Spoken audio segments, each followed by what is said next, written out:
Welcome back to our vlog. Ngayong araw ay bibigyan namin kayo ng pagkakataon at special look behind the scenes sa aming agency. Makikilala mo ang mga hardworking staff na ginagawang posible ang lahat. Mula sa pagkalap ng aplikante, pag-orient, pag-check ng kanilang background, pag-match with employers, paperworks at marami pang iba, tara kilalanin natin. Hello po, good morning po. Ako nga pala po si Mirna Calma.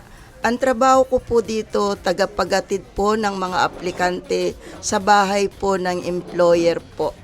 Hello guys! I'm Shay. Ang role ko dito sa Housemaid.ph ay isang sales taga-deploy ng mga aplikante. Hello guys, ako si Milet sa sales department ng Housemaid.ph. Ako yung mga nagde-deploy sa mga aplikante.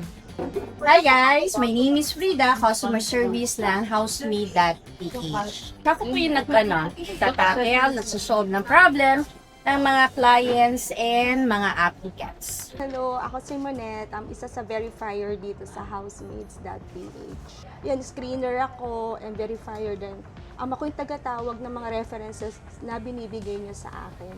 Ang role ko dito is more on encoding po ng mga paperwork, yung mga requirements ng applicants, and then medical, NBI, and then police, admin assistant po, in short. Hi guys, ako pala si Sherwin. Ako yung isa sa mga verifier dito sa Housemaid.ph. Isa ako sa mga verifiers. Kami ang mga nag-check ng mga data na binibigay ng mga applicants. Hi guys, I'm Val. As social media, ang role ko is mag-update. Basta lahat ng updates na makikita ng lahat ng aming mga follower. Hi guys, ako nga pala si Gladys, ang admin dito sa Housemaid.ph. Ako yung lahat ng paperwork sa akin, ako yung gumagawa. Then, tanungan ng lahat. Hi guys! Ako po pala si Angel, isa po sa recruiter. Kami po nag-guide sa kanila, nag-a-assist. Kami din po nagsasabi kung ano po yung mga kailangan po nilang dalhin bago pumunta sa aming agency. Yun, kaya mag-apply na kayo guys. Hi guys! I'm Ara. Isa ako sa recruiter dito po sa Housemaid.ph. Kami po yung nagpapapunta ng mga aplikante po dito and kami yung kumakausap sa mga nag-i-inquire po na applicants. Hi guys! Ako po si Steph. Isa pa po sa mga recruiter ng Housemaid.ph. Bali, ang ginagawa po namin araw-araw, nagla-live every morning po ako. Then after po that, nagre-reply naman po kami sa mga inquiries po sa Facebook. Hi guys! Ako nga pala si Marisa, aka Tisay ng Housemaids. Ang role ko sa Housemaids ay all around Sagalo 2.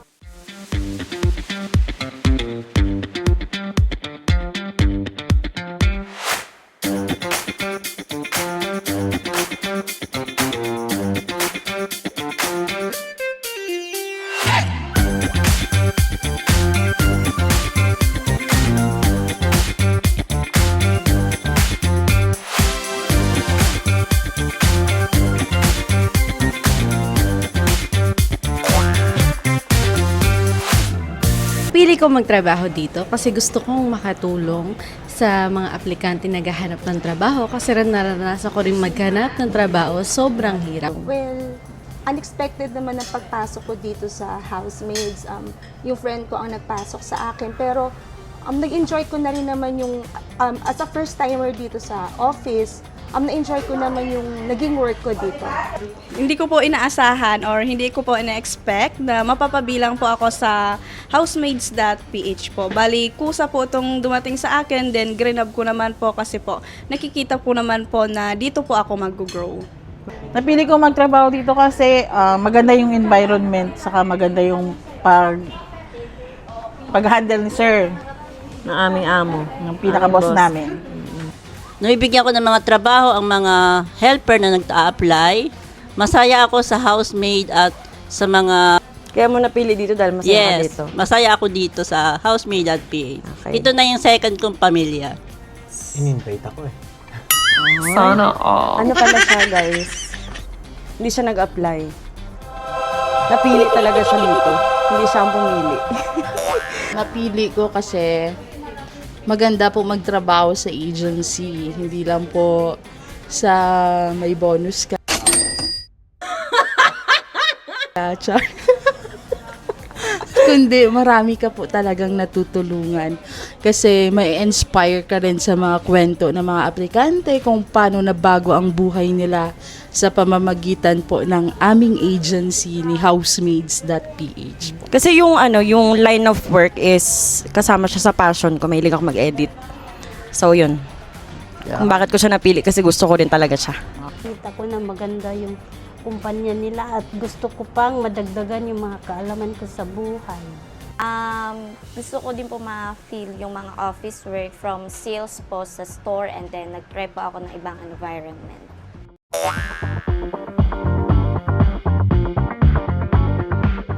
Ay, pinaka-enjoy ko po ang trabaho ko, yung pag-ahatid po ng aplikante po sa bahay ng employer. At ganun din po sa mga kasama ko po.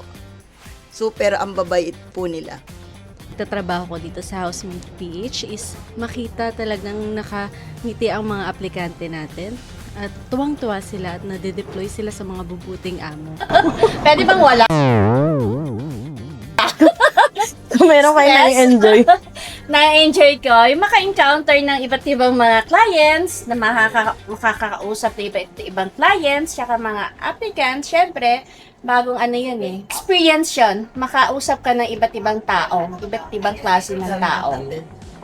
Kapag yung mga may kausap kaming applicant na nagkukwento sila ng mga na-experience nila sa mga past work nila. Marami po akong nakikilala, marami akong naririnig na mga kwento tungkol sa buhay ng aming mga aplikante. Maliban sa yun, marami nga tayong natutulungan na aplikante. Nag-i-enjoy din ako, syempre kasama ko yung mga kasama ko sa trabaho. Dahil lahat kami magkakasundo. Ay, yung bonus, syempre. Kaya, Yung nagpapa-requirements na po ako. Kasi, opo. Yeah. Kinakaya ko na po. Na-overcome ko na po kung paano ako makipag-usap, mag-instruct po sa mga applicants kung saan sila pupunta at kung ano ang dapat nilang gagawin. Bakit dati? Dati po kasi ako ay isang mahiyain na tao. Ngayon? Ngayon, medyo confident na. Kumakapal na yung mukha. Ayun, bahala ka dyan. Yung araw-araw na iba-ibang kwento yung naririnig ko sa mga aplikante kung paano nila tinutulungan yung family nila para mapaganda ang buhay, lalo-lalo sa mga anak. Everyday encounter natin, iba-ibang tao. Siyempre lahat, yung relationship namin dito, kasi para kaming magkakapatid. And siyempre, yung mga incentive, tsaka yung mga privileges na nabibigay ng trabaho. Okay. Pag marami na akong kontratang ginagawa, Nag-enjoy pag ka tinambakan na nila ako ng kontrata. Ibig sabihin maraming sales. Siguro yung challenge. Challenge. Kasi kailangan namin malaman kung totoo yung mga binibigay sa amin information and also kailangan din namin tulungan yung applicants na gumanda yung application form nila. Pero syempre, dapat nakabase pa rin yun sa facts or sa mga totoong experiences nila. Okay. Marami akong benta, marami akong kliyente, marami akong aplikante. Doon ako masaya. Nai-enjoy ko po dito sa work is yung mga nakikita yung mga applicants na nade-deployed and then yung mga maraming mga walk-ins and then yung mga recruiters na padating na applicants po.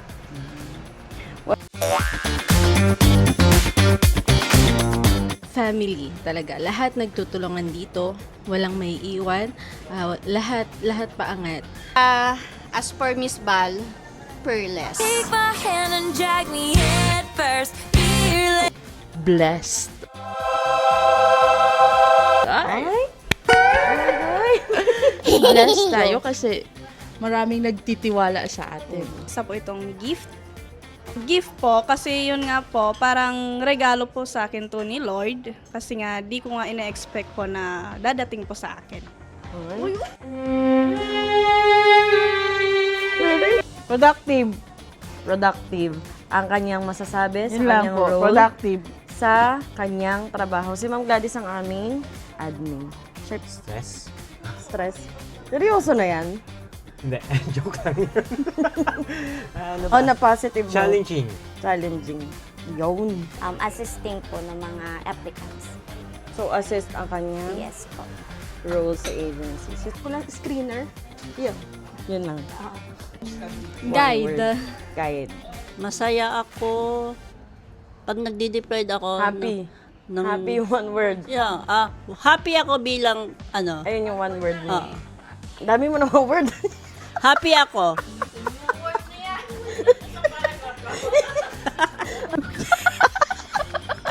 Ano na lang, best describe, updated. Siyempre. Wala ka namang iba. Updated. Ay, one word. Napakaganda po. One word na yon. Opo.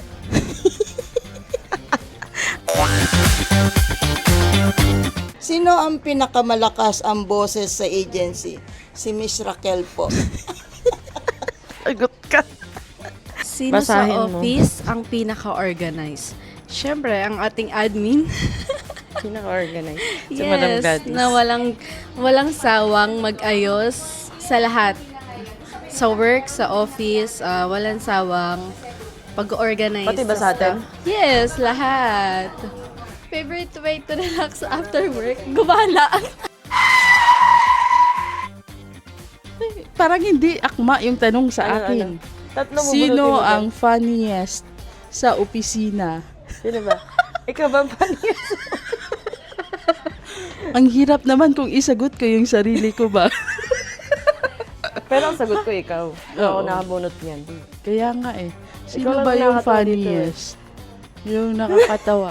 Sino? Parang lahat pero magse-select tayo. Si Ate Raquel. May time.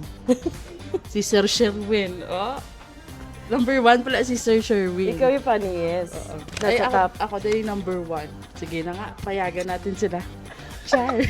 Kung may maibibigay kang advice sa isang staff or sa lahat ng staff, ano yun eh. Bali, ang nasasabi ko lang po is panatinlihin po natin yung respeto sa isa't isa at disiplina po. Kung makakapag-travel ka with HM team, saan tayo pupunta at bakit? Sa ngayon po is gusto ko mag-travel sa mga dagat para po sa mga nature trips po with housemates team po. Kung meron kang gustong sabihin kay Angel, Kay Angel talaga. Agaw. Din. Anong comfort food mo kapag stress ka sa trabaho? Well, more on drinks kasi ako eh. So siguro coffee. Coffee. Ang comfort, ano niya. Drink sa kanya, hindi food. Ano skills sa tingin mo ang dapat ma-master ng mga staff? Yung skills na dapat ma-master ng mga staff, yung magkaroon sila ng rapport sa mga clients nila, hindi lang sa mga sales team, pati sa mga recruiters, dapat marunong sila makipagsalamuha sa mga clients at sa applicants. How do you stay motivated during busy days? Paano ako nag-stay motivated? Pag nakakita ko maraming pagkain. Walang cut to, Pag nakakita ko maraming pagkain, saka pag ano. May Hindi sumisingit halata. dito sa gilid. Saka pag pag tinambakan ako ng maraming kontrata, okay na ako doon. Motivated siya doon. Ibig sabihin, gumagalaw yung opisina namin. Yes. Kung may pagkakataon kang makipag-swap ng trabaho sa mga work mo, kanino at bakit? O parang ang hirap. Kanino ang makikipag-swap? Parang iba-iba kasi yung namin dito sa office. Bawat isa sa amin napaka-importante ng trabaho mula sa maliit hanggang sa malaki. Pero siguro ang pipiliin ko, parang trabaho ko pa rin.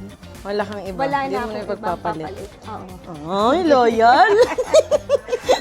Sino ang pampasigla ng opisina? Sino na mapasigla ng opisina? Si Sherwin. Totoo. Si Sherwin. Bakit? Masaya kaming may pinagkukwentuhan kami about sa kanya, sa love life niya.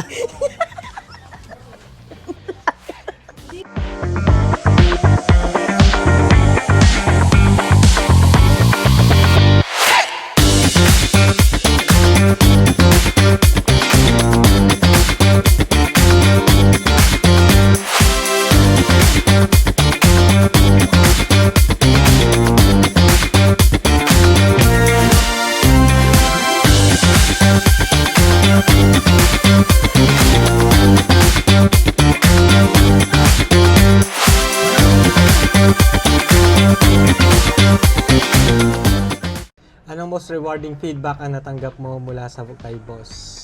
Uy! Feedback,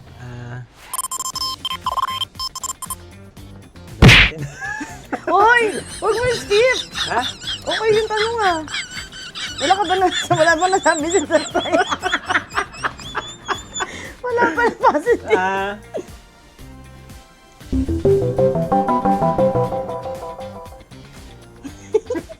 Wag. Baka Baka di marami tayo tayong magkita-kita ulit. Kung may isang tanong kang itatanong sa isa sa mga staff, ano yun?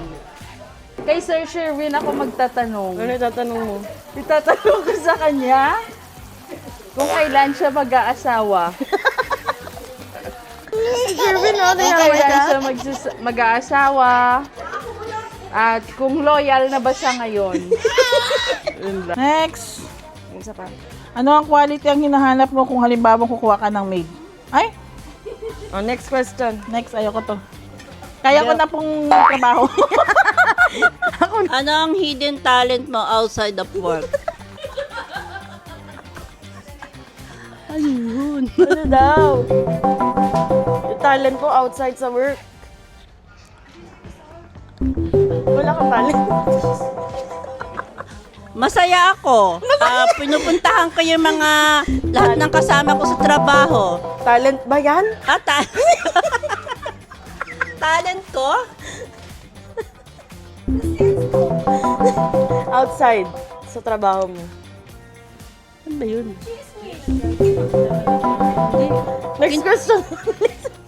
Tinatanong ko naman sila. Masaya naman. Anong skills ang natutunan mo habang nagtatrabaho ka dito sa housemates.ph? Ano lang, humaba lang yung pasensya sa mga applicant po kasi yung iba titigas ulo. Anong tradition sa office ang always mong nilook forward? Ayan, dahil naranasan ko na po ito. Yung every birthday, may nagpapa-birthday. Yung celebration and at the same time po yung pagkain, syempre. Oh,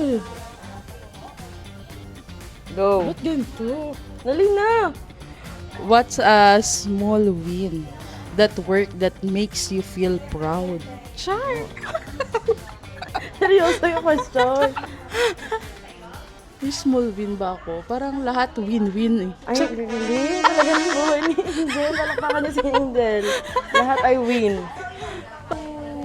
Tiwala na nabibigay ko sa mga nakakausap ko tulad sa mga aplikante, doon talaga ako pinaka-blessed. Kasi hindi naman nila ako kilala at syempre, pero nagtitiwala sila sa akin. At syempre, malaking factor doon yung agency namin. Kasi nakikita niyo yun sa social media, guys. Kaya maniwala na kayo. Anong skills sa tingin mo ang dapat meron sa lahat ng kasambahay? Sa maid, all around naman is basic lang naman ang mga ginagawa. Ginagawa rin naman natin sa bahay. Ang dapat meron sa kanila is tiyaga, sipag. At syempre, dapat talagang gustong magtrabaho. What's one thing our team does better than any other? Family treatment. So, may pagkakaisa, tsaka yung family treatment ng team. Hindi lang kami iisa, kundi family. Yun lang po. Good.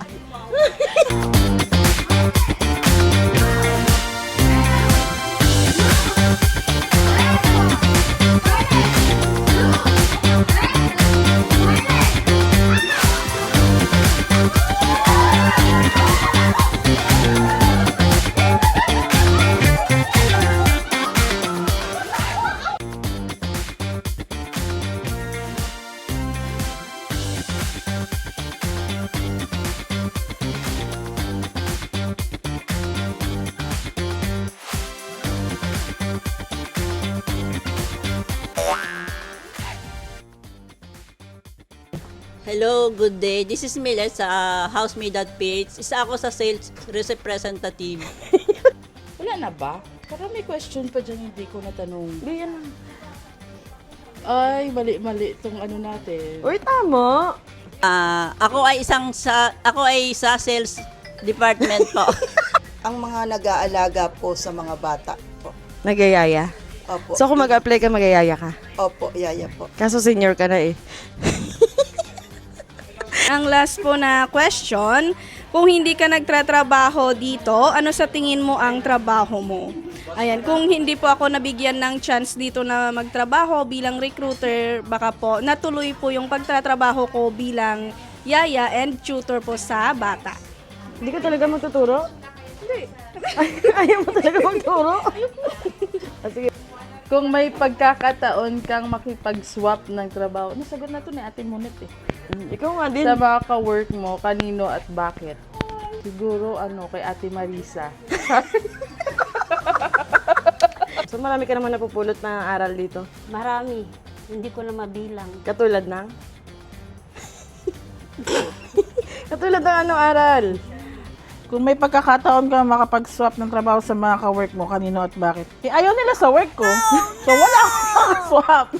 Pag umalis ako sa work, sa position ko, wala nang gagawa ng kontrata. Hindi, masaya ako sa trabaho ko kasi ito yung pinakalagamay ko. Kaya hindi ako makipag-swap. Hindi siya makikipag-swap. Yun lang. Don't disturb. Don't disturb peace daw. Yun talaga yung advice mo, sir. Ibig sabihin na istorbo ka namin. Kasi guys, nag-iisa lang siyang lalaki. Kung makapagbibigay ka ng tips sa employer, ano yun? Choose wisely, ma'am and sir. Basta piliin natin laging maging mabuti. Pero kung pasaway na, sabihin nyo lang sa amin. Kami bahala sa inyo. Char?